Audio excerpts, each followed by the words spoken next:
significa, significa 7 ciudadanos panameños que decidieron pues unir esfuerzos, eh, hablar sobre diferentes materias y conversar y filosofar el país.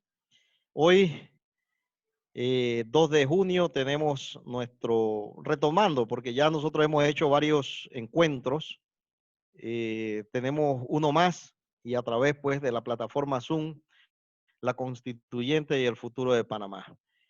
Tenemos pues como panelistas al doctor Jorge Gamboa Arosemena, miembro de esta agrupación G7, y Carlos Ernesto González Ramírez, presidente del Movimiento Ciudadano Panamá Decide. Quien les habla, Gerardo Berroa Aló, soy miembro también de este grupo. Quiero, antes de comenzar, darles la cordial bienvenida a todos los que se han conectado. Luego de esto, pues tendremos una presentación del doctor Carlos Lee sobre nuestra posición como grupo. Luego viene la participación de Carlos Ernesto por 15 minutos. Jorge Gamboa, 15 minutos. Va a haber un resumen de lo que se ha hablado, que lo hará el doctor Juan Jované. Y venimos entonces, abrimos a preguntas y respuestas. Y finalmente la despedida que estará a cargo de también un miembro de nuestra agrupación, Temidio Valdía. Lo cierto es que este tema de la constituyente está acaparando la atención. A mi juicio va a tomar vapor en los próximos meses. Y yo creo que un momento importante para escuchar la posición de Panamá Decide y la posición de alguien que considera que no debe haber una constituyente paralela, sino que aquí debe haber una constituyente originaria y punto. Así que, en primer lugar, pues quiero darle la palabra al doctor Carlos Lee, que inicie con su presentación. Adelante, don Carlos.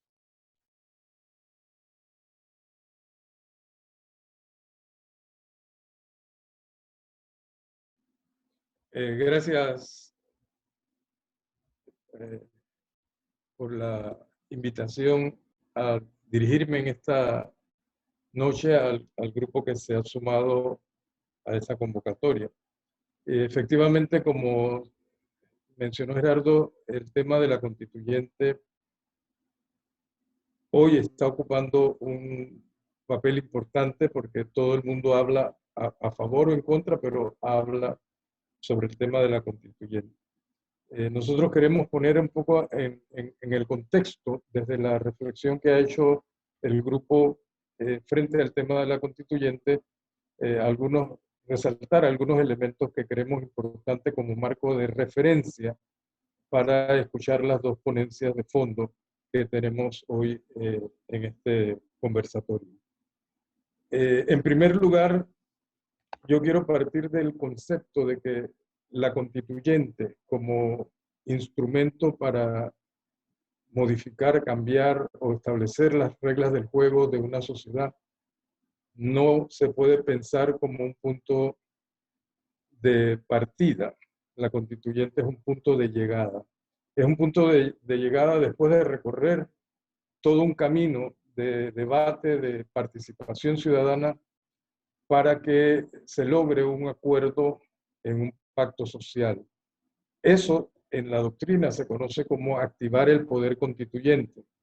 Y a pesar de todo, a pesar de que no hay una orientación adecuada frente a esta temática, yo creo que el propósito que se ha hecho a partir de la iniciativa de algunas organizaciones de sumarse al procedimiento establecido en el artículo 314 de la Constitución ha sido un motivo adecuado para que de alguna forma activemos el poder constituyente. Este acto de hoy es parte de esa activación del poder constituyente. ¿Pero qué es el poder constituyente? El poder constituyente es la voluntad soberana del pueblo, que no se decreta, que es que tiene algunas características. Entre las características que podemos mencionar del poder constituyente es que es la capacidad o la potestad suprema de dominio del pueblo sobre sí mismo, de darse por su propia voluntad la organización política y el ordenamiento jurídico. El poder constituyente es originario. Además de ser originario, es extraordinario y es autónomo del cuerpo político. Es una sociedad que se dicta a sí mismo las normas fundamentales para la organización y el funcionamiento de la convivencia política y jurídica,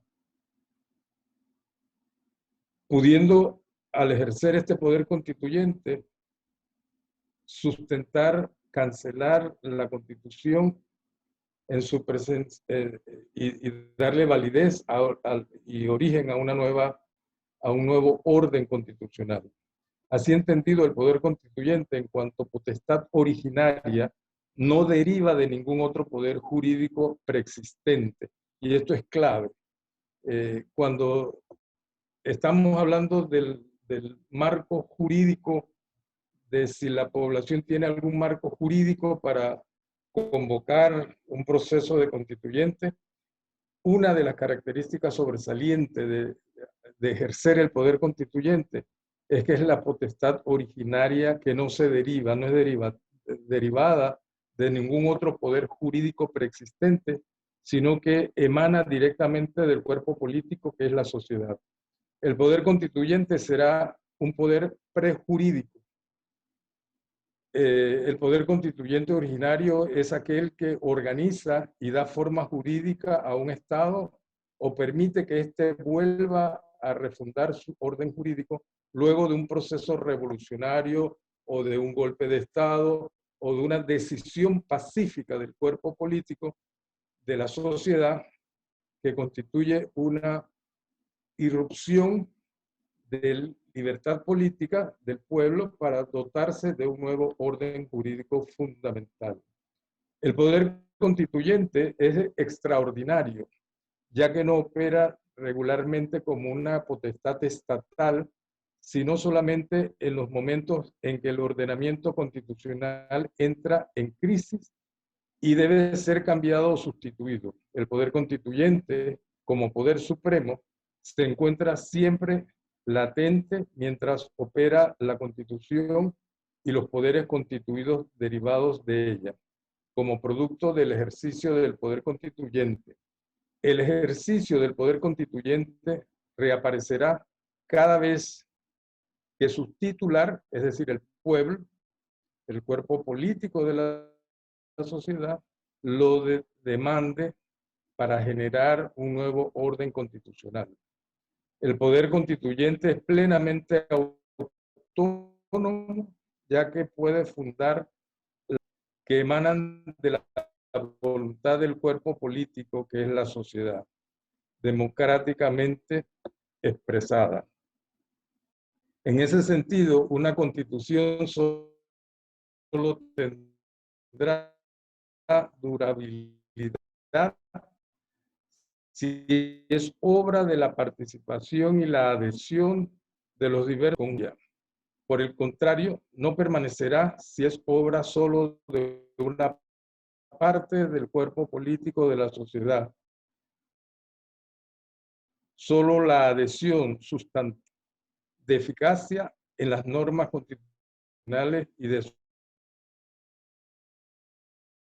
perdurabilidad, así a las autoridades para exigir legitimidad y su acatamiento en la sociedad. El poder constituyente originario es un poder que reside y ejerce siempre el cuerpo político de la sociedad, siendo un derecho fundamental y humano básico del pueblo de dotarse de una nueva constitución cuando considere que la existente no responde a las necesidades y aspiraciones de la sociedad política. El poder constituyente originario opera como un poder extrajudicial o extrajurídico que no tiene como fundamento la Constitución que pretende reemplazar, como se ha manifestado recientemente en América del Sur, En los casos de Colombia, Venezuela, Ecuador, Bolivia, el poder constituyente originario es, como en cuanto a institución de carácter extraordinario, opera en momentos históricos determinados y luego de concretar su obra se extiende y se legitima dando paso a una constitución. Estas ideas nos pueden ayudar a todos a entender que estamos frente a una demanda que tiene sus raíces después de la invasión, y desde esa fecha era oportuno y adecuado haber convocado a ese poder constituyente que delimitara un nuevo pacto social y una nueva constitución. Esto se ha ido prolongando y dilatando porque la actual constitución panameña, que es una constitución originada por un movimiento, por la intervención de los militares en el poder político, y que después de la salida de los militares, ese poder concentrado en la fuerza de policía o militar se traspasó a los partidos políticos y la democracia panameña está secuestrada por la partidocracia, que no ha podido y no ha generado la oportunidad de que el pueblo concluya en un pacto social que le dé la fuerza y la legitimidad a una nueva constitución.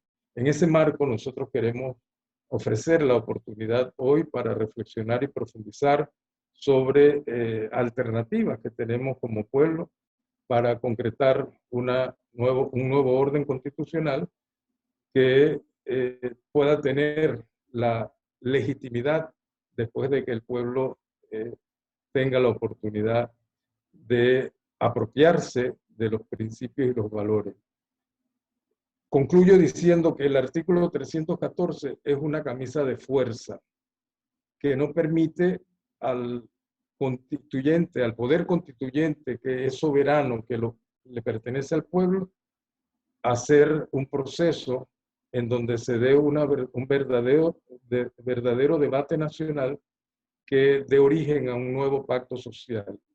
Y es una camisa de fuerza porque el artículo 314 establece unos términos y unos plazos que no da la posibilidad de un debate nacional para definir los temas más importantes que la población quiera definir. Y se está viendo este proceso como una tarea de expertos que sepan redactar un artículo constitucional. No se trata de eso. Se trata de un acuerdo nacional, de un pacto social en donde todos los sectores del país puedan tener la oportunidad de participar para crear ese nuevo orden jurídico constitucional. Gracias. Gracias, doctor Carlos Lee. Definitivamente, pues, está en boga el tema de la constituyente y pues aquí antes de continuar quiero darle la bienvenida a todas las personas que nos están viendo a través de Facebook Live, a través de la red de Facebook de la Fundación Panamá Primer Mundo, que también en este caso la mayoría de nosotros pertenece. Carlos Ernesto González Ramírez es el presidente del Movimiento Ciudadano Panamá Decide. Se ha echado al hombro la tarea de emprender un proceso de recolección de firmas para llevar adelante la constituyente paralela. Los micrófonos son suyos, don Carlos Ernesto González Ramírez. Adelante.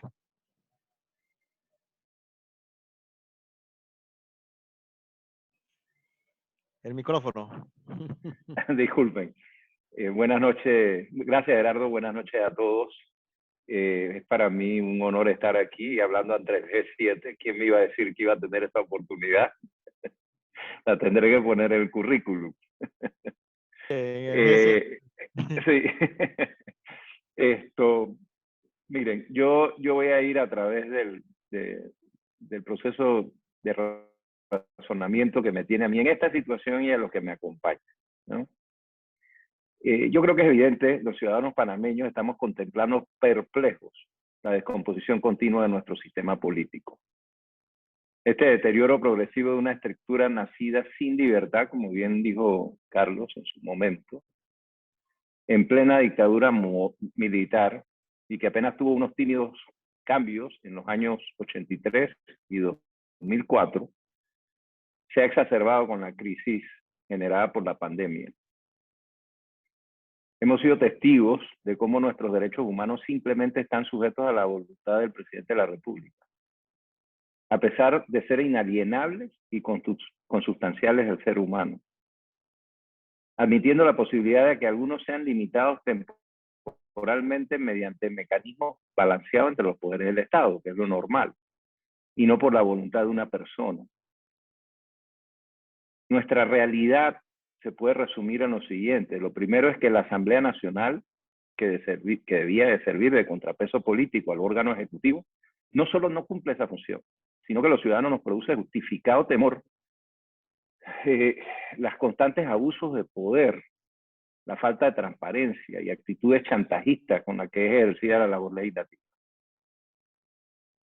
Es un ente cooptado por la corrupción, por el clientelismo y hasta por la narcopolítica, que ha desvirtuado completamente sus fines y objetivos como consecuencia de una legislación electoral excluyente que favorece a los grandes partidos tradicionales.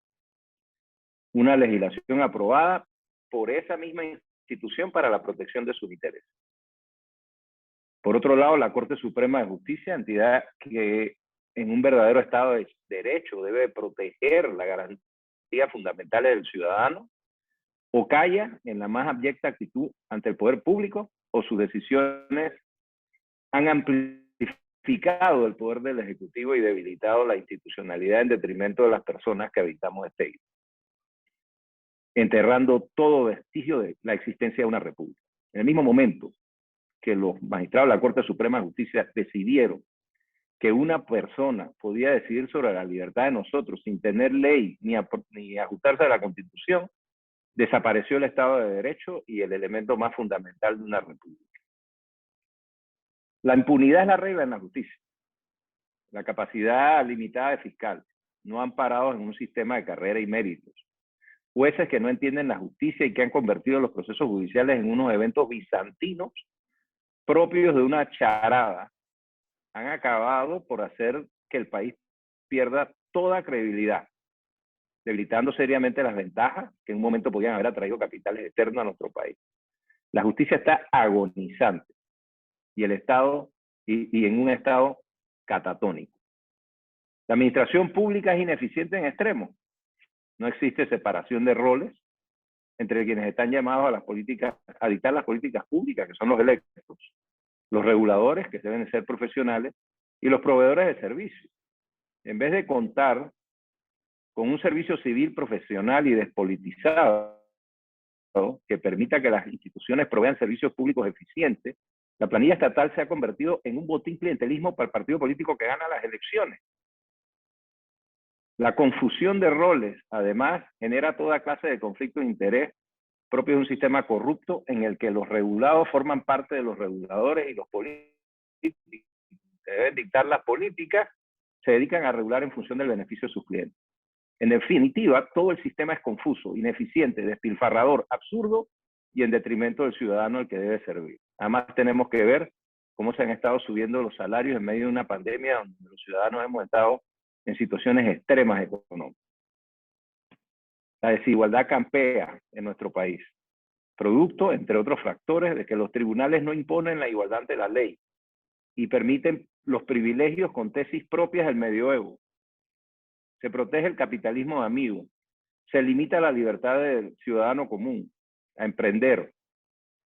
El gasto público es consumido por los partidos políticos a través del clientelismo.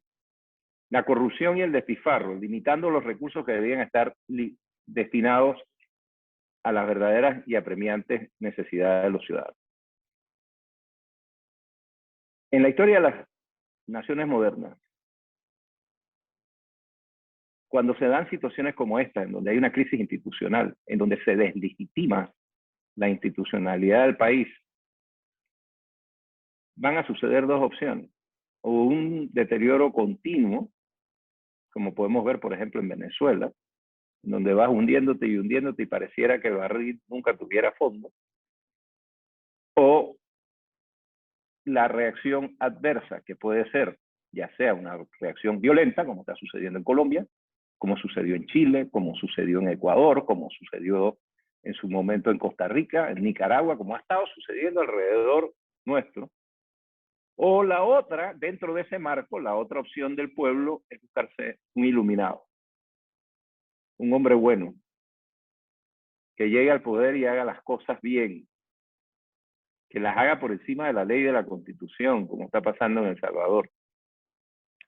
Esas son las opciones a las que nos enfrentamos los panameños en un futuro, porque si no hay una salida en donde los ciudadanos puedan tener control sobre el funcionamiento político del Estado, la situación de Panamá sencillamente va a ser la salida o de la crisis permanente o del iluminado. Esas son las salidas que vamos a tener, porque las elecciones dan una opción de salida, pero las elecciones con el sistema que tenemos no funcionan. La única manera que puede funcionar es mediante el abuso del poder. Entonces, el mero voluntarismo no es suficiente. Si quieres hacer las cosas dentro de la ley y de la Constitución, quedas atrapado por las mafias políticas que dominan el Estado. Entonces, ese es el entorno en el que estamos. Y la pregunta que nosotros nos hacemos es, ¿qué podemos hacer como ciudadanos para resolver este problema? ¿Qué podemos hacer los ciudadanos para sacarnos de encima de estas mafias? ¿Qué acción podemos tomar? Bueno, una acción puede ser la revolución. La revolución usualmente es violenta. Muy rara vez hay revoluciones de otra naturaleza. Y otra opción es buscar los mecanismos que hay a nuestra disposición actualmente para resolver el problema. Y resulta que ese artículo al que se refirió mi tocayo Carlos, el artículo 314, es el único, con la inclusión de Venezuela, en toda América Latina que le provee a los ciudadanos una opción articulada exclusivamente por los ciudadanos. En Venezuela lo tienen, pero sencillamente les hacen trampa. Los han tratado de activar varias veces y todas las veces les han hecho trampa. Pero este artículo 314 permite que los ciudadanos iniciemos un proceso para una constituyente. Permite que sin la intervención de los poderes constituidos, que es uno de los grandes problemas que existen en las reformas constitucionales. También permite que los ciudadanos elijan a los constituyentes, que van a ser los que van a cambiar la Constitución y serán los que dirán y harán campaña en función de sus propuestas. Y permite que los ciudadanos, a través de su voto, aprueben o rechacen la Constitución que estos señores hagan. Es una iniciativa 100% ciudadana y es bastante única en el constitucionalismo internacional.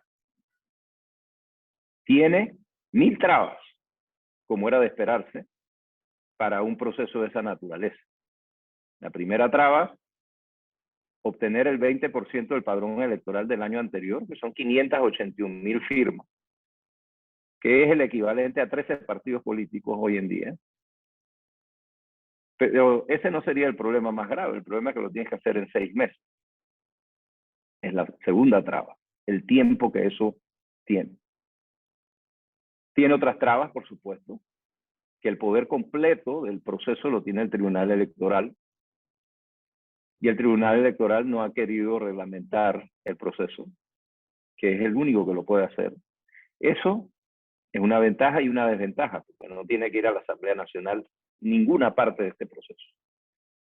La desventaja es que el Tribunal Electoral no está queriendo sacar esa reglamentación en medio de una situación como la que estamos. Sin embargo, no hacer nada porque el tribunal no hace nada es reforzar su posición. Simplemente paran la iniciativa ciudadana al no sacar la resolución. La opinión nuestra es que si obtenemos los 581,000 firmas, el Tribunal Electoral va a tener que escucharnos con mucha fuerza. Y especialmente con esa reglamentación, porque si se sale con una reglamentación que permite que las taras que tenemos nosotros en los procesos electorales se repliquen en los procesos de selección de los diputados constituyentes, sencillamente se desnaturaliza el proceso y volvemos nuevamente a la situación de deterioro en la que estábamos antes. Es decir, y agravada por la burla a la ciudadanía. Entonces, este es un proceso que es realmente basado en el artículo 2 de la Constitución Política, porque es el pueblo el que hace todo el esfuerzo. Es el pueblo el que da la firma, es el pueblo el que escoge a los diputados y es el pueblo el que en referéndum aprueba o rechaza la Constitución. Las limitantes existentes en el artículo 314 son limitantes que tienen que ver con los poderes constituidos únicamente. Sin embargo, eso se refiere fundamentalmente a la actuación gubernamental. Nosotros sabemos que la Constitución del 46, en un momento dado, adoptó los poderes absolutos. Simplemente comenzó a gobernar. Si vemos lo que está sucediendo en Chile es algo similar a lo que se está haciendo en Panamá. La constituyente en Chile es paralela a los poderes constituidos, no se mete con ellos. Y sus efectos van a comenzar con la siguiente elección.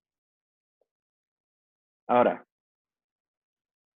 algunas cosas que se establecen allí como limitantes no significa que no puedan de todos modos cambiarse.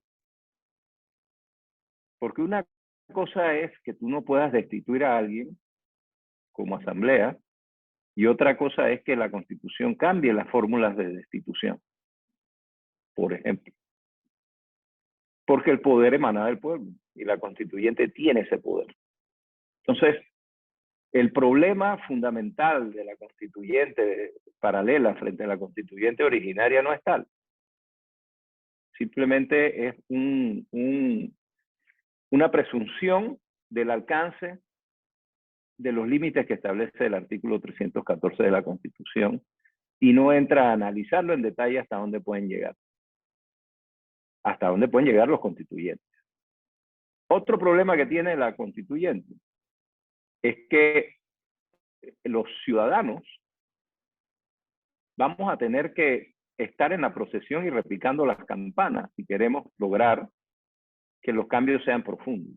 Yo siento en la población un deseo genuino por hacer cambios reales y fundamentales. Lo que pasa en Panamá no es un tema que solo pasa en Panamá. Es un problema que está pasando en toda América Latina. Nosotros estamos frente a constituciones, para los que no saben, y esto realmente no es un tema de abogados, pero hay algunas cosas que ayudan a entender cómo funciona una constitución. Constituciones tienen dos partes, la parte orgánica y la parte dogmática. La parte dogmática se refiere a los derechos. La parte orgánica se refiere a la arquitectura y los límites del poder. Todas las constituciones de América Latina, y en especial la nuestra, tienen problemas con la parte orgánica, con la arquitectura del poder. Casi todas nuestras constituciones están llenas de derechos que no se cumplen porque la parte orgánica no funciona. En países como Chile no es así. En países como Chile hay problemas con la parte dogmática. Y si ustedes ven el debate allá, es un debate de derechos. El debate en Panamá es un debate de los poderes públicos. Es un debate de la arquitectura de poder. Es otra cosa.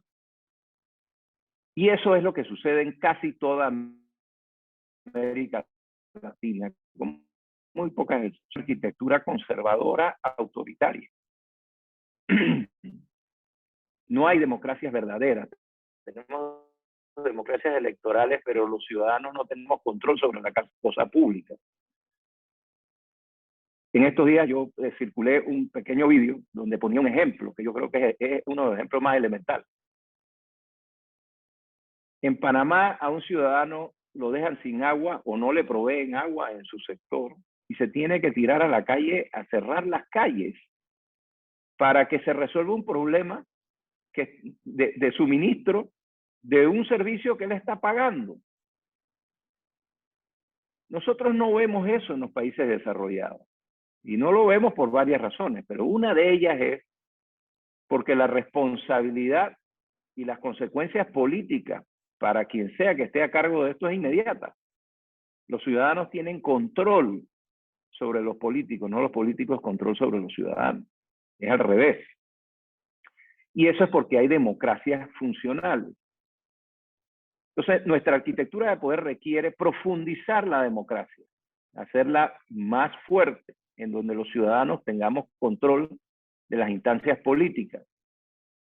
Y obviamente hay otras cosas que son indispensables. La independencia, o sea, desde el punto de vista de la arquitectura de poder, reformar los poderes del Ejecutivo, reformar la forma como se constituye y se integra la Asamblea Nacional y sus poderes, reformar la forma como se estructura el órgano judicial y la administración de justicia en general, para que sea independiente y para que tenga los incentivos apropiados para perseguir el delito y para administrar justicia y proteger a los ciudadanos frente al abuso del Estado. También es indispensable asegurarnos un servicio civil profesional. Ningún país se ha desarrollado con un servicio civil que es una piñata del que ganó la elección.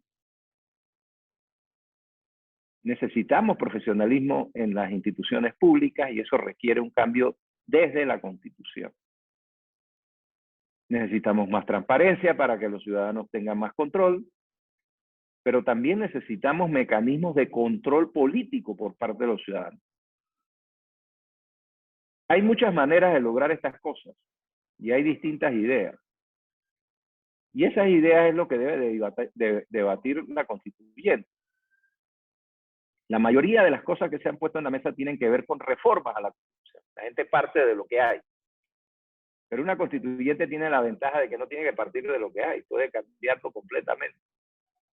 Entonces, hay que pensar un poco más profundamente que si los diputados se reeligen o no, sino cuál es la característica y la naturaleza de esa Asamblea Nacional y cómo debe estar integrada, por ejemplo. O sea, les pongo un ejemplo en la mesa.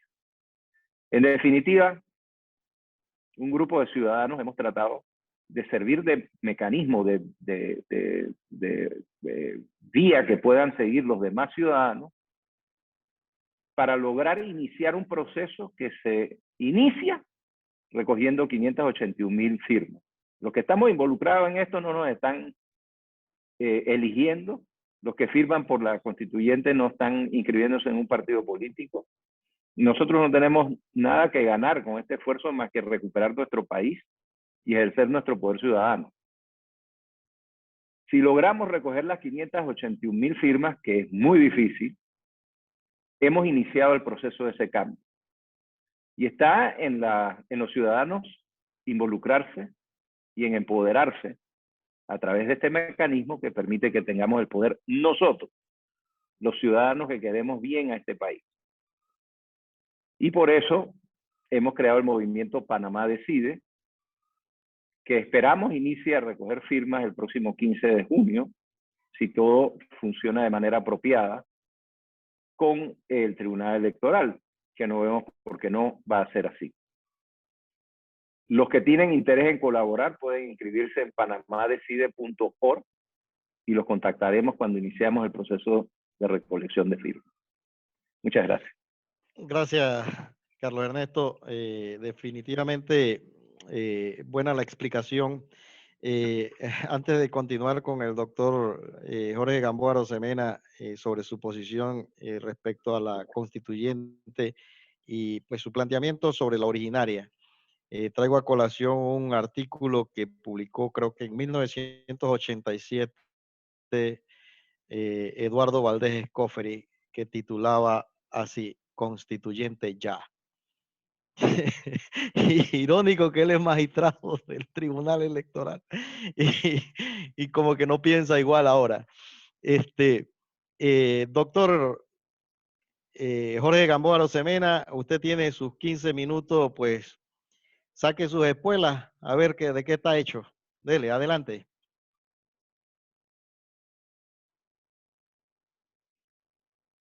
Micrófono, Jorge.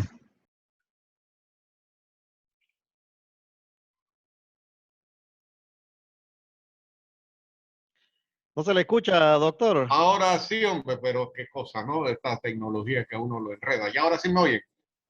Sí, señor, dele adelante. Muy bien. Sí, como decía, un saludo especial a todos los que están en la audiencia y sobre todo al colega del conversatorio, Carlos Ernesto González Ramírez. Le aplaudo a él y a su grupo la iniciativa que han tomado. Definitivamente coincido con la inmensa mayoría del diagnóstico de la situación política de la nación panameña. Y también coincido en que tenemos que hacer algo, esto no se puede quedar así. Pero entonces ahí es donde viene un poco la divergencia de posiciones. Yo soy de la tesis, y no porque sea que desde el 85, cuando estaba en el Partido Acción Popular, le dijimos constituyente ya antes que Valdés Escoferi. Tú dijiste que lo dijo en el 87. Nosotros desde el 85 decíamos constituyente ya. Sí, he abrazado la constituyente y la constituyente que abrazábamos desde el Partido Acción Popular era una constituyente sin apellido. En ese momento no había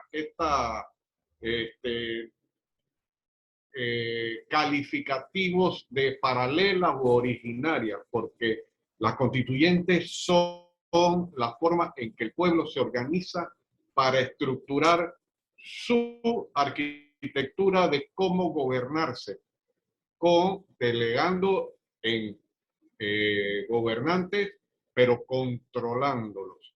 O sea que en esa época nadie decía que habían constituyentes paralelas, sino había constituyentes.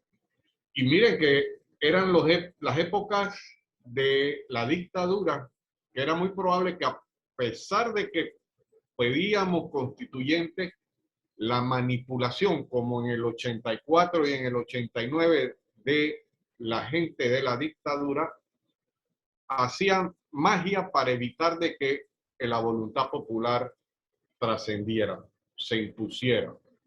Entonces, pero sabíamos que la constituyente o el proceso constituyente es mucho más que redactar normas. Como la mayoría de los que ahora mismo están opinando en diferentes ámbitos, piensan que hay que decir ya qué es lo que queremos que cambie en la Constitución o qué queremos que tenga la nueva Constitución. Yo siento de que la constituyente es el proceso de empoderar y educar al pueblo, en este caso panameño, para que sea consciente de que ese artículo 2 no es un mero ripio que dice que el poder público emana del pueblo, sino que sea el que oriente la vida política de la nación panameña. Entonces, indiscutiblemente que cuando hablamos de que el 314 nos da una oportunidad, yo lo veo desde el lado político como debe verse una constituyente. Las constituyentes no son actos jurídicos, sino actos políticos, como ocurrió en 1903.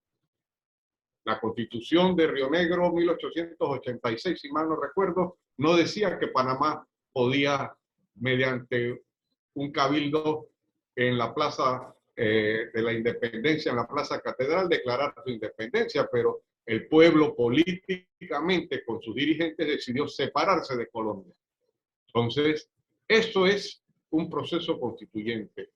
El pueblo empoderado. Eso es lo que tenemos que, primero, llevar el mensaje.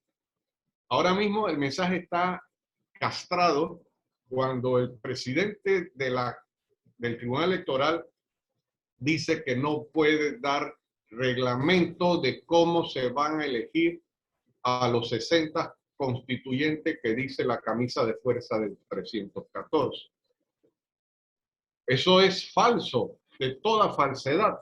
Y nada más que les leo un pedazo del artículo 314 en el final de su primer párrafo, refiriéndose que los peticionarios tendrán hasta 6 meses para cumplir con el requisito de recoger las firmas de conformidad con el reglamento que al efecto expida el Tribunal Electoral. Es que eso, desde la petición para adelante, tiene que haber el reglamento. No, este señor dice que no. Cuando se acrediten las 581.000 firmas, ellos, los tres grandes señores del Tribunal Electoral, nos darán la oportunidad de que sepamos si va a ser por circuito de corregimiento, circuito electoral de diputados como ahora, circuitos provinciales, circuitos nacionales, o si va a haber equidad de género. Nada, nada. Ahora mismo nos tienen en una nebulosa. ¿Por qué? Porque esos señores son parte del poder constituido que durante 31 años del 90, han traficado influencia. Y la siguen traficando y la van a seguir traficando mientras no nos los quitemos de encima. Y definirán, según la correlación de dónde y cómo se han ido recogiendo las firmas, definirán si el circuito es provincial, nacional, de corregimiento, de alguna forma que puedan inventar, porque pretenderán desde allí tener riendas para controlar el poder que todavía en este momento están ejerciendo. Entonces, cuando vemos estas situaciones así, tenemos que pensar que la constituyente no puede tener apellidos. Sí, yo le digo a Carlos Ernesto y a tantos otros, a mi partido, porque ahí está, que formaron con el Partido País, con Cambio Democrático y con otros grupos de la sociedad civil, otro grupo que pretenden también recoger firmas, pero dentro del 314. Usémoslo. Mire, para demostrarle a un boxeador que tú eres mejor que él, te tienes que subir al ring. Tú no le puedes estar desde abajo gritándole yo te gano. Tú no sirves.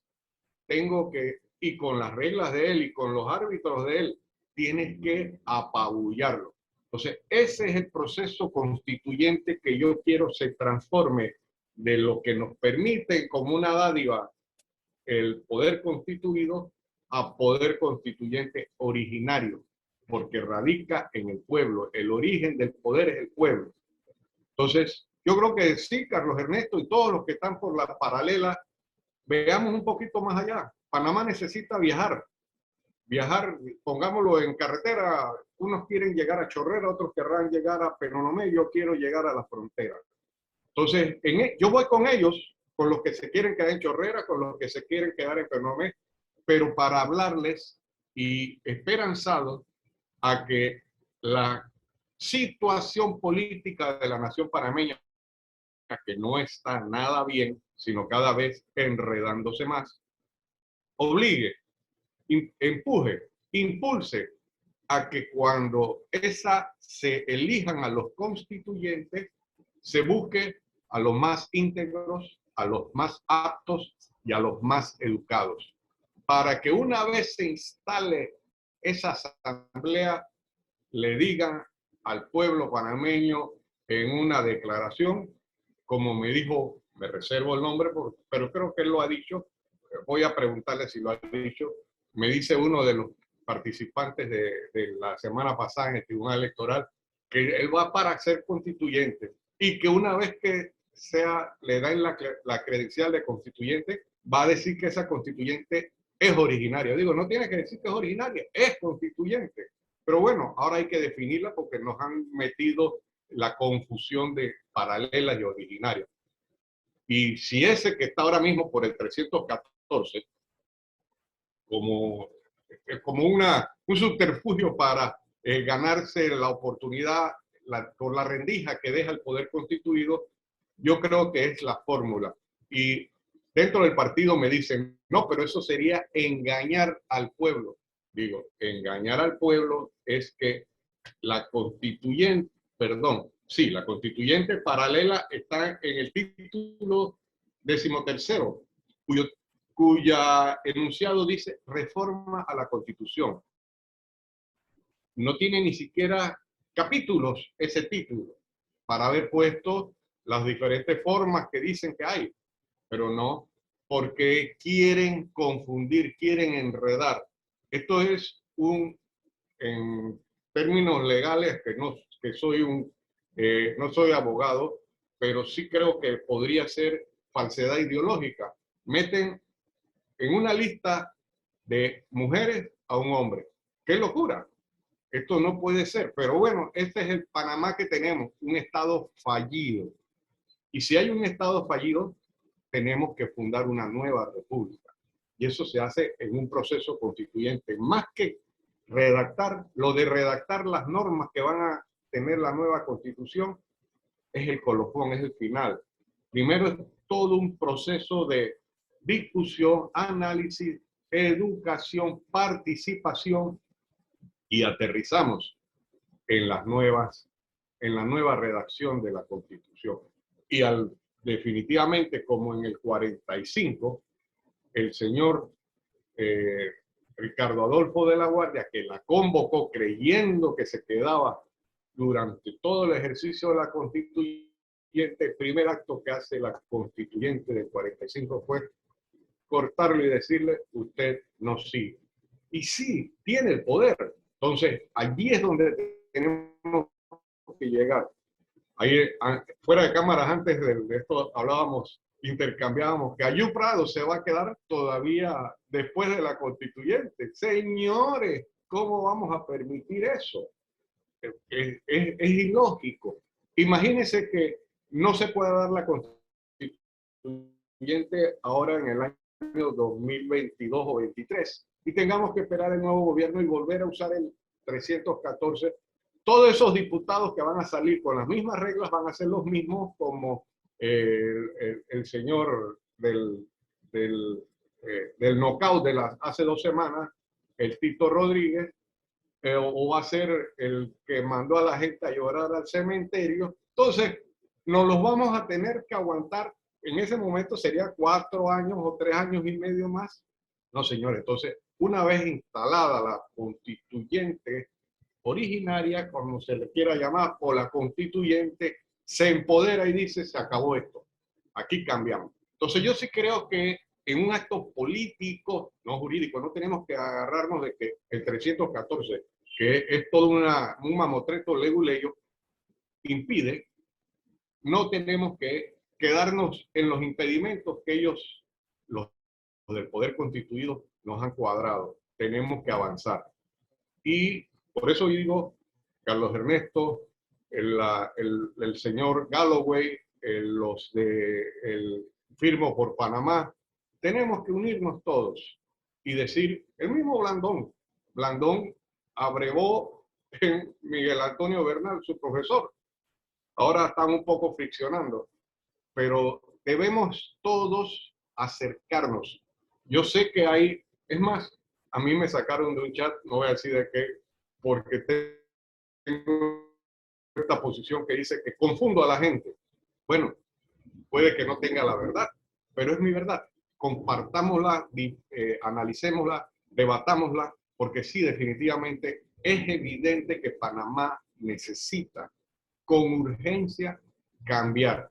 Yo le he llamado a esto un Estado fallido. Hay gente que cree que un Estado fallido es el que no puede garantizar acciones en su territorio. Bueno, ustedes oyeron lo que llevamos del año, cuántos migrantes nos han venido de Colombia para Panamá y cómo tienen el área cercana a la frontera. Allí no hay Dios ni ley. Eso es un desbarajuste. ¿Acaso eso será un Estado ordenado o un Estado fallido? Entonces, para esos Estados fallidos, donde ninguna institución, No digamos salud, educación, vivienda, vialidad, que se necesitan para llevar una vida lo mejor posible. Justicia, ¿se acuerdan en los años 87, 8 y 9? Justicia se pedía, se gritaba. A Temi, eso es lo que gritábamos todos. ¿Ha habido justicia cuando nos están vendiendo el país por todos lados? Yo creo que entonces paro allí, convencido de que podemos hacer que la gente deje de tener egos muy inflados y poder unirnos todos. Miren, el FAT, la gente del Suntrack, del Frenadeso, que no, a los que estamos de este lado de acá, no nos ven muy bien. A mí medio que me toleran a veces mis críticas que le hago, pero la mayoría de los que veo o han estado en estos proyectos de constituyente paralela los detestan. Es hora de que nos acerquemos todos para ver si construimos ese Panamá grande, ese Panamá de oportunidades, porque 4,5 millones o casi 5, con una serie de cantidad de inmigrantes que no están ni siquiera por quedarse en Panamá, pero nos enredan la vida. Queremos que entonces haya oportunidades para todos. Ojalá podamos tener el objetivo no tanto de reunir las firmas, sino de unirnos, porque eso es política, la búsqueda del bien común. Gracias. Gracias, doctor Gamboa, hombre. Interesante esto y ahorita entramos pues en una etapa muy interesante después del resumen que haga el doctor Juan Jovanes. Yo sí tengo que decirles que yo he planteado ya públicamente y se lo he dicho aquí a mis amigos del G7 que si se recogen la firma yo soy uno de los que se va a lanzar a candidato a constituyente. Pero al mismo tiempo, pues yo espero que recojan la firma porque yo tengo 4 apuestas, 2 cervezas y 2 almuerzos apostados que la recogen, así que yo no quiero pagar. Le damos el paso al doctor Juan Jovanes con el resumen de esto, de esta interesante charla, este interesante encuentro. Adelante, doctor Jovanes. Que Bueno, luego entramos entonces al tema de preguntas y respuestas y la cosa se pone ahí más interesante, ¿no? bueno, tratemos de hacer lo más corto posible el resumen. Y antes que nada, felicitar a los que participaron, porque las cosas funcionan cuando se van aclarando las posiciones. Y eso permite después el debate, que es importante. Yo siento que aquí hay 3 posiciones, ¿verdad? Como hubo 3 personas que hablaron. Está la posición de Carlos Lee, ¿verdad? Plantea de que 3 cosas que a mi juicio son importantes. Uno, que es un punto de llegada, la constituyente es un punto de llegada después que hay un debate nacional donde participan todos los sectores, se busca algún consenso entre esos sectores, ¿verdad? Y nos dice que, ¿verdad?, es un poder que es originario, extraordinario y autónomo. Y eso es lo primero que dice. Lo segundo que dice es que todo está en juego. Habla de refundación del país. Es decir, que no solo la parte, ¿verdad?, de la organización del Estado, sino la organización de la economía, la organización de la seguridad social, la organización del agro, ¿verdad? Todo, ¿verdad?, sería que el país discute qué quiere hacia futuro, ¿verdad?, en lo que es Estado y lo que no es Estado, incluyendo, digamos, en su modelo económico, en su modelo social. Esa es la posición de Carlos Lee, ¿verdad?, que, digamos, planteó. La posición del doctor Carlos Ernesto González Ramírez, a mi juicio, es un poco más restringida, o sea, en el sentido de que para él, básicamente, digamos, los problemas están en la organización del Estado. Y donde habría que apuntar, básicamente, ¿verdad?, señalando para él que, ¿verdad?, la parte dogmática está básicamente bien y la parte de la arquitectura del Estado es la que está con problemas, porque, digamos, todos estamos sujetos al Ejecutivo, porque los otros 2 poderes están también corruptos y además, digamos, juegan en contra de la población. Aquí debo decir lo siguiente, hay otras posiciones en América Latina, ¿verdad?, y como la que plantea Carlos, o sea que lo que hay que revisarlo es todo, porque incluso por muchos derechos que existen, hay toda una corriente constitucional, por ejemplo, en Carlos, en el doctor Murga, donde plantean de que, ¿verdad?, no se trata solo de, digamos, nominalizar derechos, sino cómo la Constitución puede hacer para que esos derechos sean más exigibles por la población.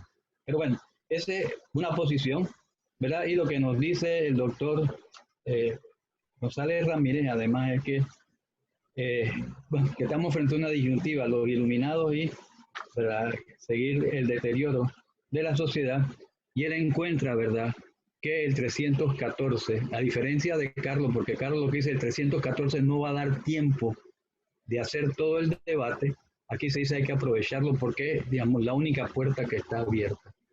Y deja entrever algo que después coincide en alguna forma con el doctor Gamboa, de que, bueno, las cosas pueden cambiar en el camino y convertirse de lo que es paralelo a lo que es más originario. Bien.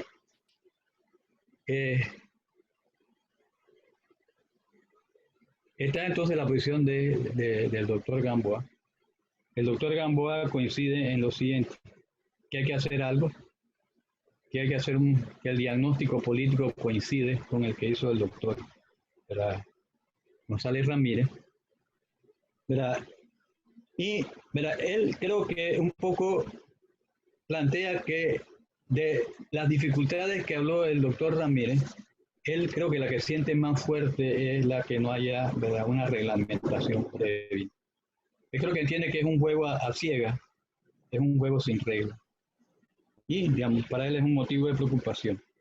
La otra cosa es que, ¿verdad?, yo creo que su tesis básica es que se puede y se debe participar con el 314 porque él también siente, ¿verdad?, que si se hace una labor, aunque sea en 6 meses, que es un poco lo que Carlos está diciendo, que es muy corto, que en 6 meses se puede educar a la población, que se le puede dar conciencia a la población, y entonces se escogerían los más íntegros y aptos, y que esos íntegros y aptos lo primero que harían es decir, y esto no es una constitución, ¿verdad?, una constitución paralela, sino es una constitución original. Yo me pregunto, un poco fuera de contexto, ¿qué pasa con el poder, ¿verdad?, de última instancia? El poder de última instancia en Estado es el poder armado. Entonces yo creo que es una pregunta que nos tenemos que hacer, digamos, para pensar si es posible que nosotros de repente decimos no, y los que están siendo afectados no van a invocar la vieja constitución para decir que estamos dando un golpe de Estado, entre otras cosas. Yo creo que aquí, digamos, tenemos que incluso pensar en esa vía. Y yo soy un fiel creyente en la originaria, pero creo que tenemos que ser lo más realistas posible cuando hablamos de esto. Y él habla pues del caso de 1945, ¿verdad?, que eso ocurrió.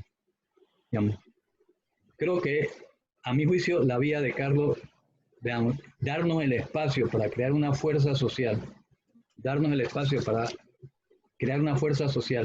que incluso como el caso de Chile, permite que no se active el aspecto militar, es fundamental. Eso tiene que ser una fuerza social muy grande, no son 581 firmas, 581.000 firmas, es un poder social organizado, para que incluso los que tienen ese otro poder, ¿verdad?, se vean prácticamente obligados a respetarlo. Pero bueno, ya esto es, lo último es, ¿verdad?, una reflexión mía y, digamos, lo dejo hasta ahí. Aquí hay 3 posiciones y creo que tenemos, ¿verdad?, una buena posibilidad de un debate. Gracias, doctor Jovanet. Tenía yo la cámara apagada y creía que era el micrófono. Mire usted. Cosas del Zoom. Definitivamente ha sido muy interesante las posiciones, pero creo que más interesante van a ser las preguntas, porque independientemente cada uno tiene una manera de opinar. Yo sí creo que hay que entrar a un debate mucho más allá.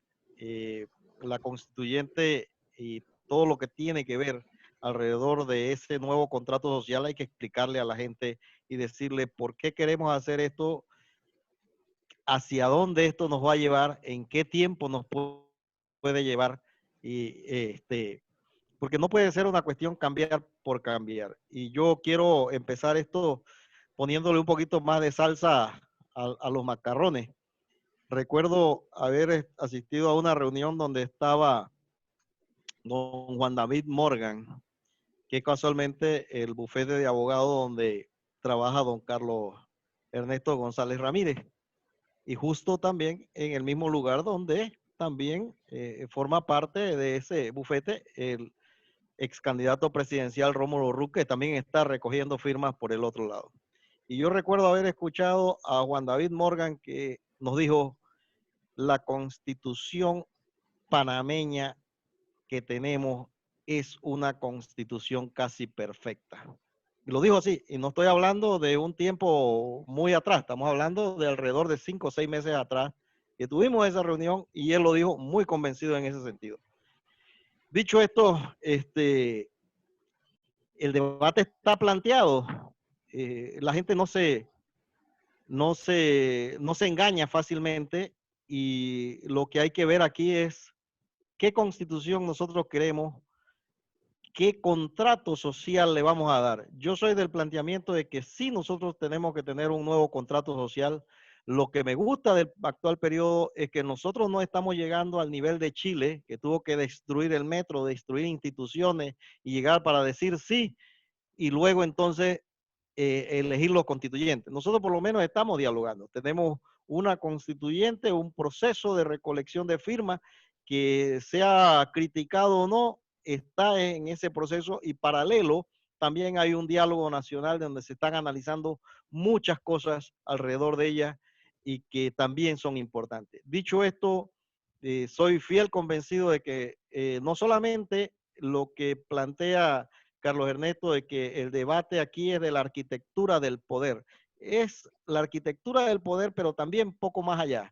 Es el propio sistema, porque en América Latina ningún país presidencialista actual ha llegado al grado de desarrollo. Y aquí tenemos un problema. Mientras que en los países nórdicos, con un sistema parlamentario muy distinto al sistema presidencialista, han llegado al desarrollo. Algo están haciendo ellos, algo han logrado y que nosotros aquí tenemos. Así que yo abro el debate con esta pregunta y estas inquietudes y estos señalamientos y le damos la palabra a don Carlos Ernesto para que nos opine y luego también a don Jorge en este sentido. Adelante. Bueno, no me esperaba que iba a hablar, pero en primer lugar quiero hacer algunas precisiones.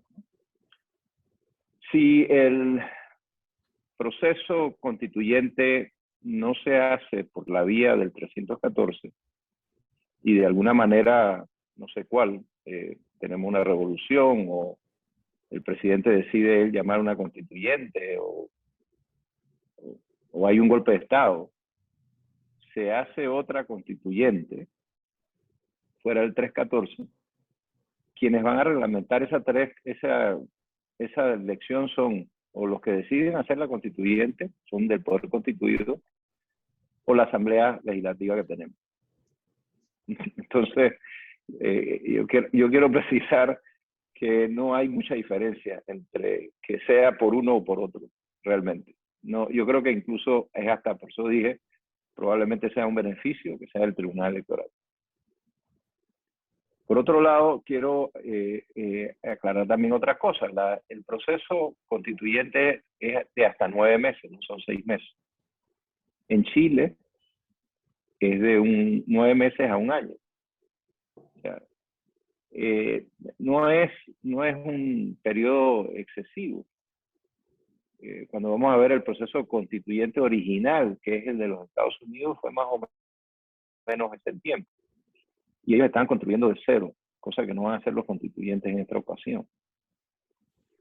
Yo creo que el debate de los contenidos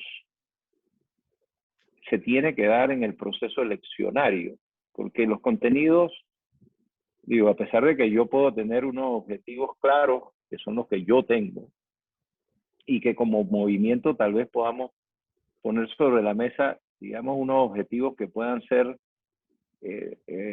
mínimo común denominador de todas las propuestas que se han hecho hasta el día de hoy, esos objetivos realmente quienes los van a llevar a cabo y los van a desarrollar de una u otra forma son los constituyentes, que tienen que ser electos por sus propuestas. En esa etapa no hemos llegado todavía, Gerardo. Entonces, sin duda, nosotros nos hemos preocupado y hemos puesto sobre la mesa unos objetivos que le hemos propuesto a los partidos políticos que lo acojan, que hemos hablado con distintos gremios, fuerzas de la sociedad civil, la Iglesia Católica, otras iglesias, le hemos llevado esos objetivos, que nosotros un trabajo que hicimos sobre la base de todas las propuestas que se han puesto sobre la mesa en materia de cambio constitucional, ya sea por cambio total o de reforma. Y sacamos el mínimo común denominador. A pesar de lo que señala el profesor Jované, el mínimo común denominador es en la parte orgánica de la Constitución. Hay propuestas en la parte dogmática, pero no son coincidentes, digamos, no generan los mismos consensos. Entonces, el tema del consenso nacional es indispensable, pero esos consensos no se hacen llevando a todos los panameños a donde llegó el Papa Bergoglio y se paran ahí a hacer consenso. Eso no funciona de esa manera. Los consensos en democracia se hacen a través de propuestas y elecciones de estas propuestas. Y eso es lo que se da en el proceso constituyente. Lo que yo sí creo que es indispensable es que estén representados en esa constituyente todos los sectores, porque estamos hablando de la casa de todos, y debieran de estar representados todos los sectores. Yo estaba hablando con algunos sindicatos y le he dicho, no se resten, súmanse, porque acostumbran a restarse, y cuando llega la hora quedan fuera del juego. Yo creo que tiene que haber una representación de todos los sectores en esa constitución. Solamente van a salir elegidos si se involucran en el proceso, electos, pues, si se involucran en el proceso, pues si se mantienen al margen, quedan fuera. Y tienen, obviamente, muchos sectores, el miedo de que no tengan representación. Y eso es un problema porque la elección, y hay que tener ahí en cuenta cómo es esta elección. Esta no es una elección similar a las elecciones de diputados como nosotros las vivimos. Porque no está en juego el poder, no está en juego la planilla, no está en juego los nombramientos, no está en juego, no, eso no hay el espacio del clientelismo regular en esa elección. Y son elecciones usualmente poco concurridas en la mayoría de los países, a los que se involucran muchísimo en un tema. Los partidos políticos no tienen el dinamismo clientelar que les da una elección en donde está en juego el nombramiento de un montón de gente en posiciones políticas. Eso no hay aquí. Entonces abre un espacio importante para que distintos sectores puedan participar. Y el ejemplo de Chile es el más evidente, ¿no? En Chile salieron los independientes, fueron los mayoritarios. Pero hay una representación general de la sociedad chilena. Lo que hay es que trabajar en esa dirección para que haya, en efecto, participación de todos. Si no hay una constituyente, si la constituyente no genera una constitución en donde nos sintamos suficientemente cómodos todos, no va a ser aprobada en el referéndum. Entonces es indispensable ese consenso del que habla Carlos, del que habla el profesor Jované, y también es indispensable que en ese proceso de consensos haya negociación. Eso es así. A mí me gusta mucho el modelo chileno en donde para que haya aprobación de algo, tiene que haber 2/3 de los diputados. Eso obliga a consensuar y a negociar en un proceso que es fundamental para todos, ¿no? Entonces, nosotros tenemos la ventaja de que tenemos a los chilenos un poquito por delante nuestro y que podemos aprender mucho de lo que ellos están haciendo, a pesar de que el debate allá no es el nuestro, no se asemeja en nada al nuestro. Algunos quisieran que fuera así, pero lamentablemente no es así. El debate nuestro es otro. Aquí estamos hartos del esquema político que tenemos. Y de hecho, les puedo decir que en materia de derechos, la Constitución nuestra es muy generosa, pero no se cumplen. Y eso no solamente pasa en Panamá, pasa en toda América Latina. En cuanto al modelo de gobernanza, el modelo parlamentario o el modelo presidencial, en el medio hay algunos modelos que funcionan también. Muchas de estas cosas tienen que ver con la historia y con las tradiciones de los pueblos y con la forma como funcionan los pueblos. El sistema parlamentario nace de procesos monárquicos, no nace de procesos republicanos realmente. Los procesos republicanos, las repúblicas presidenciales son muy pocas en el mundo, no son muchas. La mayoría son parlamentarias. Y hay parlamentarias que no son desarrolladas. Y hay presidenciales que son desarrolladas. Hay un libro que se llama ¿Por qué las naciones fracasan?, que yo creo, a mí me ha inspirado muchísimo en este esfuerzo, que creo que es una de las cosas más, que abre más los ojos que uno puede ver en función de lo que tradicionalmente le dicen a uno. Y ese es un libro que dice que los países no se desarrollan porque la cultura es diferente, porque la etnia es diferente, porque la religión es diferente, porque la historia es otra, porque tienen o no tienen recursos. El libro pone como ejemplo 2 ciudades hermanas que tienen exactamente las mismas características. Sus habitantes son hasta familia. Tienen la misma religión, tienen las mismas tradiciones, tienen la misma cultura, tienen la misma historia. Lo único que las diferencia son las instituciones. Se trata de Nogales, México y Nogales, Nuevo México. Nogales, Nuevo México, el nivel de vida y la calidad de vida es sustancialmente superior a la de Nogales, México. Y es la misma gente. Y cruzan la frontera y todo sin problema. ¿Por qué los mexicanos que viven en Nogales, Nuevo México, se comportan distintos de los que viven en Nogales, México?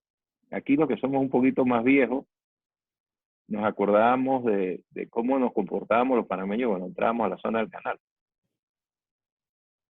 El cambio de actitud tiene que ver con las instituciones. Las instituciones políticas son unas de ellas, otras son las instituciones sociales. Pero las instituciones políticas que generan los incentivos apropiados generan un círculo virtuoso.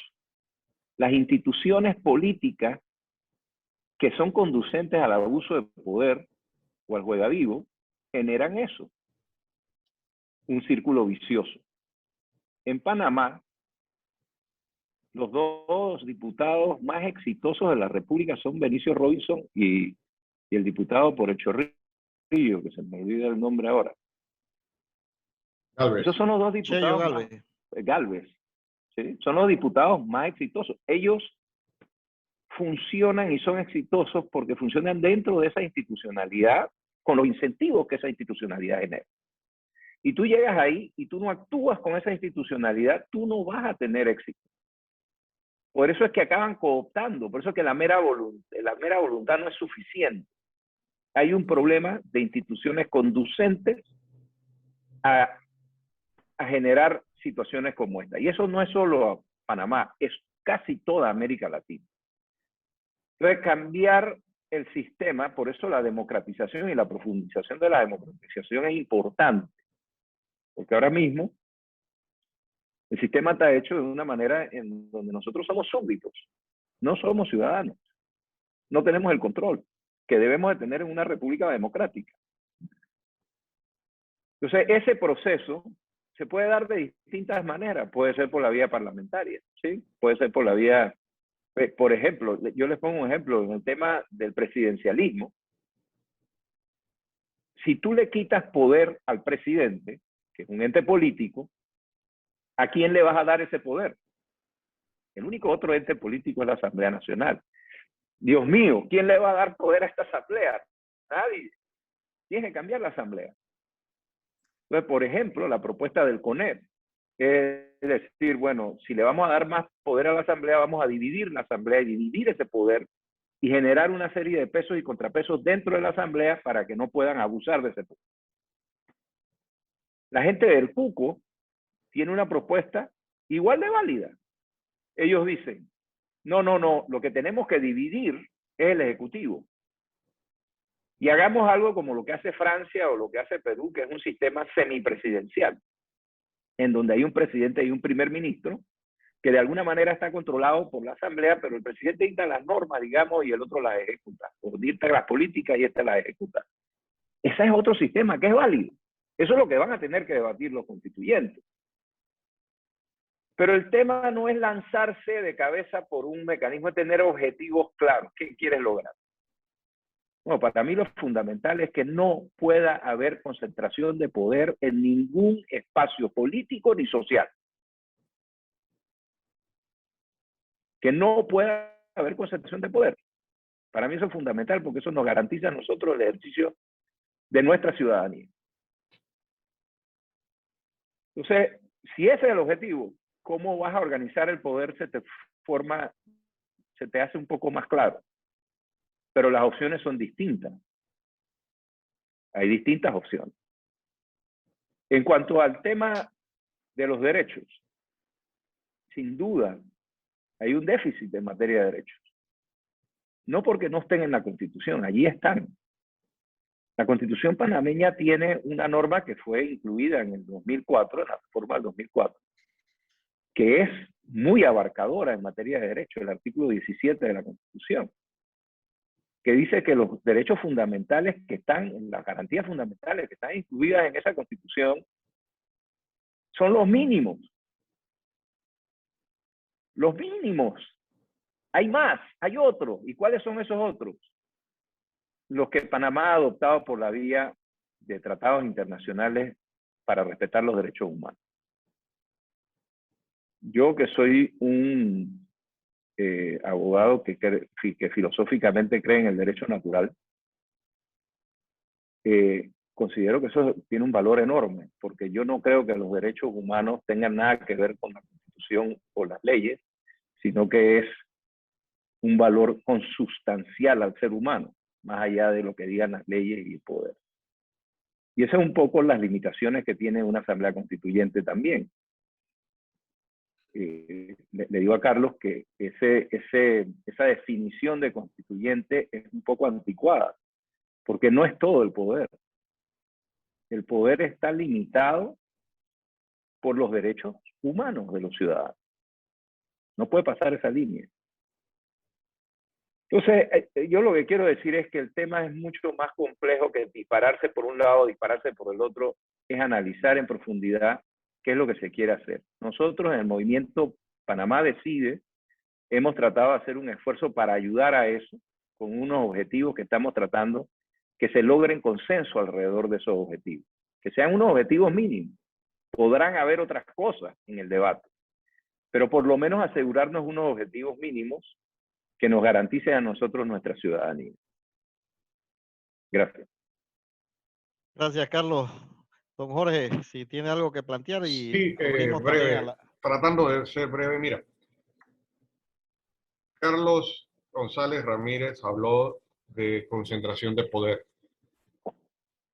Vemos en los tres órganos del Estado como la fuente o el contrapeso del que el poder emana del pueblo, pero hay otra expresión que no contemplamos, el cáncer primario que ha desvirtuado el sistema político de la nación panameña. A ver, ¿cuántos de los que estamos viéndonos en los 8 del grupo de los 7 y Carlos González Ramírez están en partidos políticos? Creo que yo, nada más. Hemos dejado que los partidos políticos se los tomen la gente menos íntegra, menos apta y menos ilustrada. La gente en Panamá, y estoy seguro que los otros que nos están viendo, la mayoría no están en partidos políticos. Sí, vamos a hacer reglas, normas para cómo repartir el poder del presidencialismo a parlamentarismo o a partir el ejecutivo en un gobierno, un jefe de gobierno. Señores, si no le metemos el diente a los partidos políticos, allí está el cáncer primario. Y se manifiesta en los representantes de corregimiento. A ver, ¿quién me dice cuántas veces ustedes ven noticias de o ven opiniones o ven corrientes de opinión de que dicen que los consejos municipales son unos demonios actuando en un infierno para la toma del poder y el manipuleo de todo? Entonces estamos desenfocados. Estamos creyendo que la carpintería es arriba, ejecutivo, legislativo, judicial. Vayamos a los representantes de corregimiento que se transforman cada semana en consejos municipales. Los alcaldes. Allí están, y eso sale de esa partidocracia que pone a los diputados y pone al presidente. Entonces hay que meterle mucho más. El problema de Panamá es mucho más grande de lo que hasta ahora pareciera. Y otro poder que antes lo mencionó Juan, el poder de los milicos disfrazados de policías civiles. ¿Qué pasaría si le decimos a los 300 y pico de comisionados y subcomisionados que se acabó el relajo, que ellos no pueden seguir subiendo y manteniendo esos salarios y esas prerrogativas, esas prebendas? Tengan la plena seguridad que a la Asamblea Constituyente, que se levantó con todos los poderes, va a haber otro poder que los va a planchar. Entonces, sí, por eso hablaban antes de que debíamos integrarnos mucho los que han estado enunciando en las últimas 2, 3 décadas que el país está en un caos y caminando cada día más al despeñadero, profundizando la crisis. Es severísima. Díganle a esos 300 comisionados y subcomisionados, a los que vienen abajo, a los mayores que vienen subiendo. Miren, ahora el director de la policía lo saltaron de capitán a subcomisionado. ¡Qué berraquera! Y ahí está, de director de la policía. Tiene un proceso en la Corte Suprema que dormirá el sueño de los justos. Entonces, cuando vemos todo esto, por eso hablo de que hay que hablar, hay que educar. Estos 6 meses de la recolecta de firmas, hay que hablar de constituyente y de componer el país e integrarnos todos o la mayor parte. Porque si no, vendrá el poder de los milicos y nos dirán, esto se acabó, señores. Estas son situaciones políticas que tenemos que ver, no es enunciados de buena voluntad de qué es lo que voy a cambiar en la Constitución para que me elijan como constituyente. Es mucho más y hay que ser muy agudo porque vamos a pisar callos o se va a pisar callos y esos callos pisados van a generar reacciones. Gerardo habló de una ¿cómo se llama? Una vivencia que tuvo con Morgan, que le dijo que esta es la mejor constitución. Claro, cada quien habla de la fiesta como le va en ella. Sí. ¿Ustedes creen que hay otros de los señores que son del poder constituido económico van a decir que esto está mal? No lo creo, porque cada quien habla de la fiesta como le va en ella. Pregúntenle a los de abajo que ni siquiera se dan cuenta de que están mal. Pero bueno, lo dejo allí para que interioricemos. Que es mucho más. Nada más que le pongo un ejemplito. El otro día en el Twitter puse que los jubilados, porque salió que el Seguro Social hay 8,000 jubilados trabajando. Y decía yo, ojalá trabajaran. Sobre todo los del sector salud.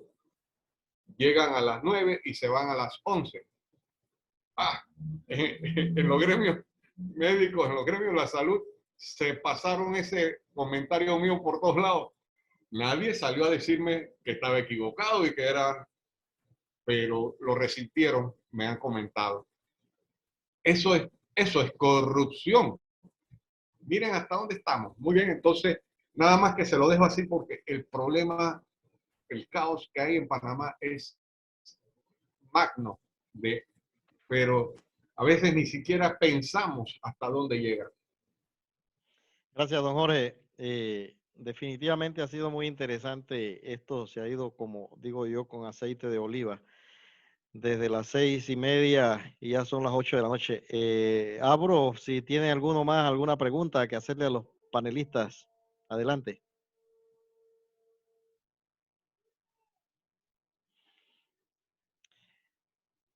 Bueno, yo creo que ha sido muy importante, muy interesante lo que se ha planteado. Definitivamente hemos quedado ilustrados, esto se ha grabado, esperemos pasarlo a los medios de comunicación.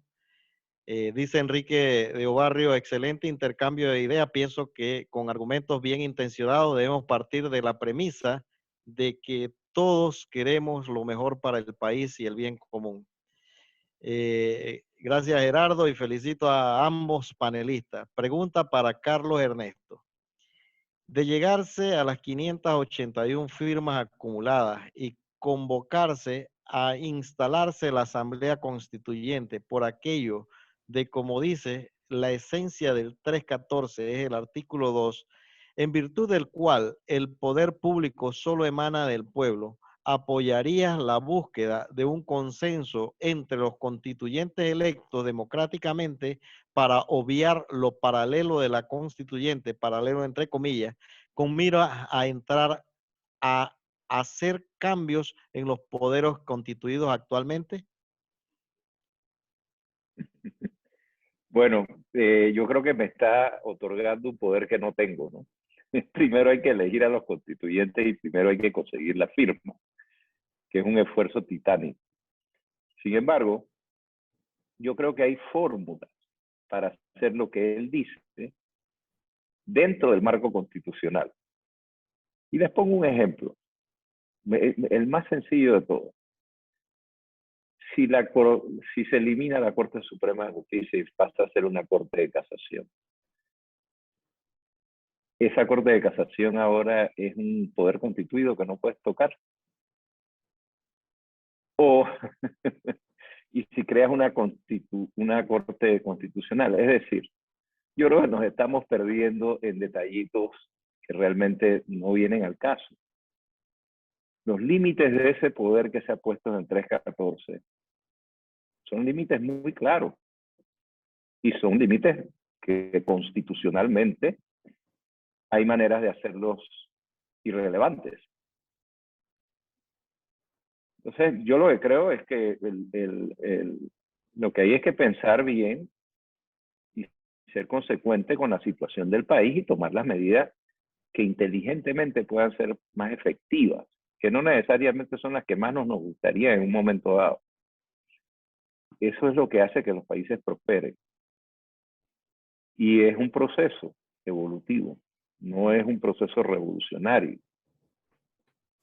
Claro, hay cosas que son innegociables, por supuesto. Para mí, el tema del ejercicio de mi ciudadanía, de que los ciudadanos tengamos el poder, eso para mí es fundamental, ¿no? Y si la Constitución no produce eso, yo voy a ser el primero que me voy a oponer.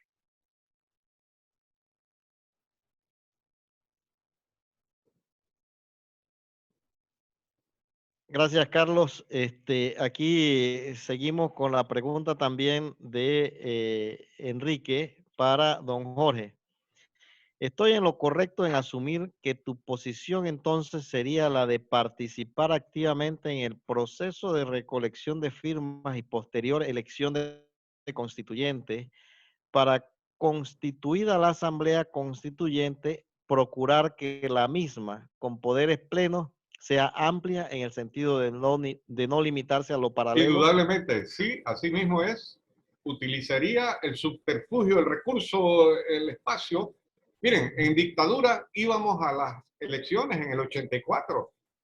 Hubo muertos. Se fue en el 89 sabiendo que, pero se aprovechaba lo que había. Entonces yo sí creo que voy a impulsar, ya la gente en mi partido le dicen hablando que cómo permitió que yo estuviera por ahí en el Tribunal Electoral. Yo voy a promover que se recojan las firmas, ya firmé, y si me puedo postular, me postulo, y si salgo, voy a promover que ese ejercicio tenga los plenos poderes que nos dice el artículo 2, que el poder emana del pueblo. Y como esa es la última voluntad dada por el pueblo, perfectamente claro está, hay que legitimarlo entonces a través de un referendo. Hay que buscar el consenso del pueblo, educando, y que el pueblo diga, vamos por allí, barremos con el Ejecutivo, barremos con el Legislativo, barremos con la Corte. Y eso no es golpe de Estado, que los milicos de los comisionados no crean que es un golpe de Estado y nos vengan. Entonces, si llegaran esos así a buscar como la noche del 11 de octubre del 68, cuando corretearon a Raimundo y todo el mundo en este país.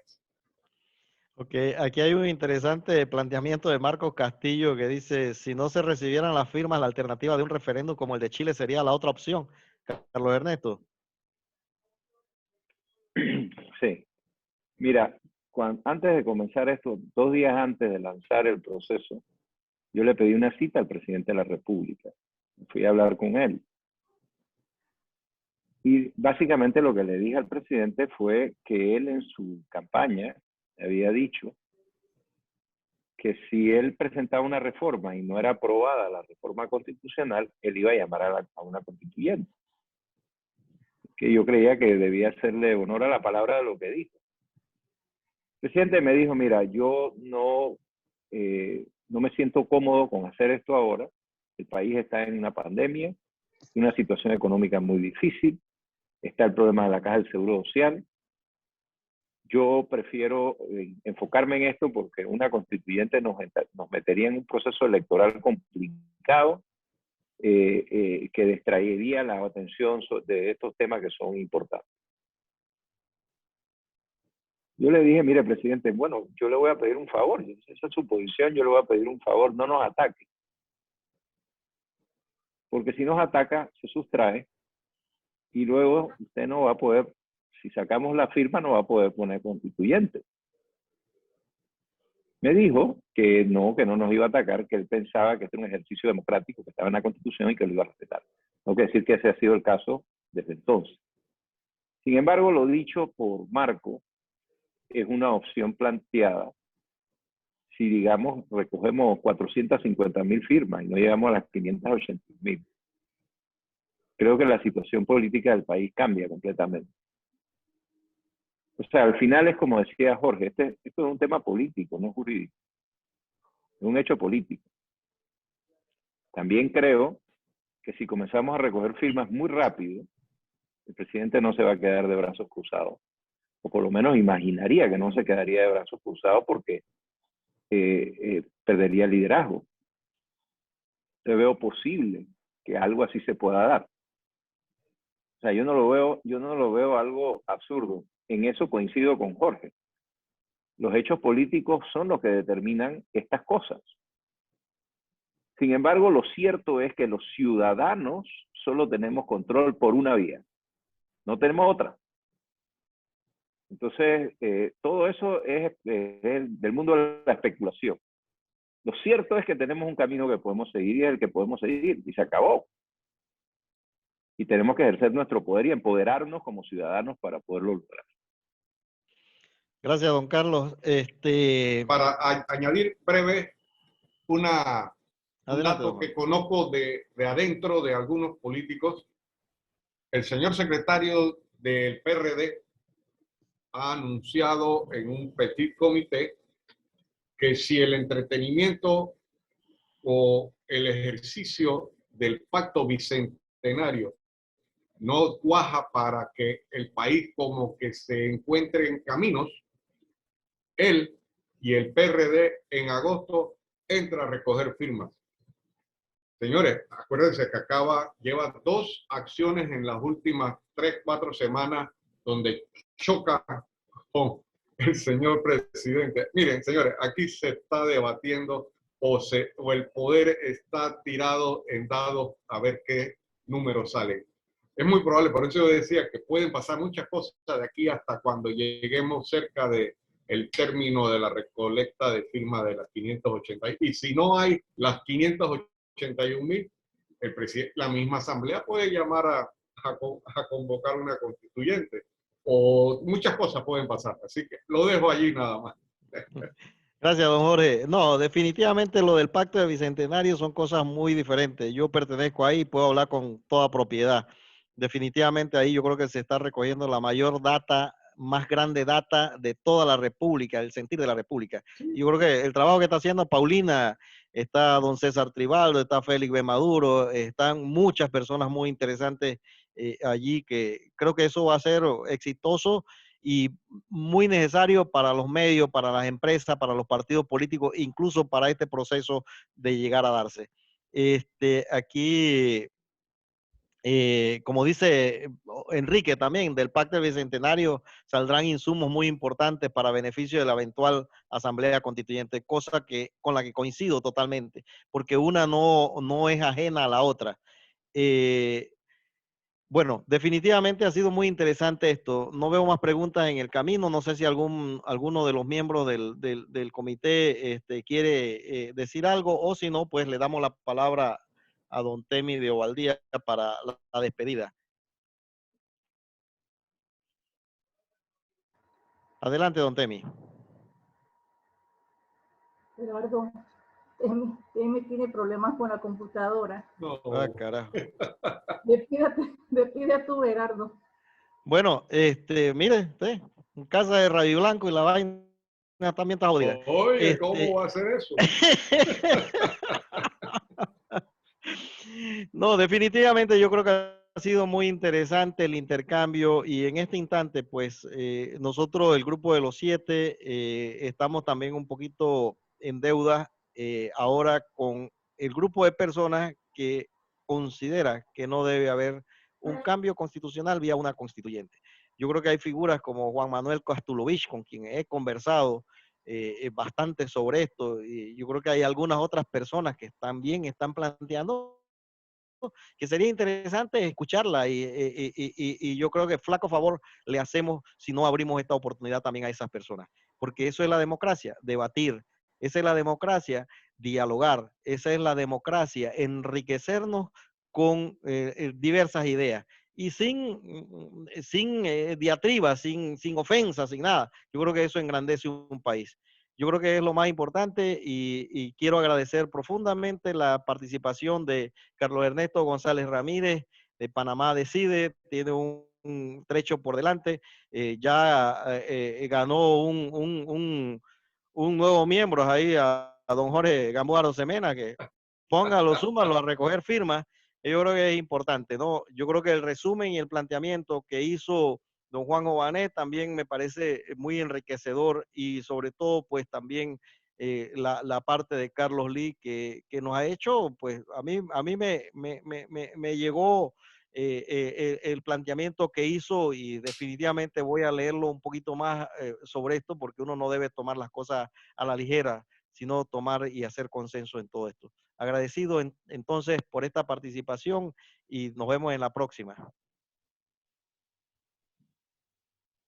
Hasta luego.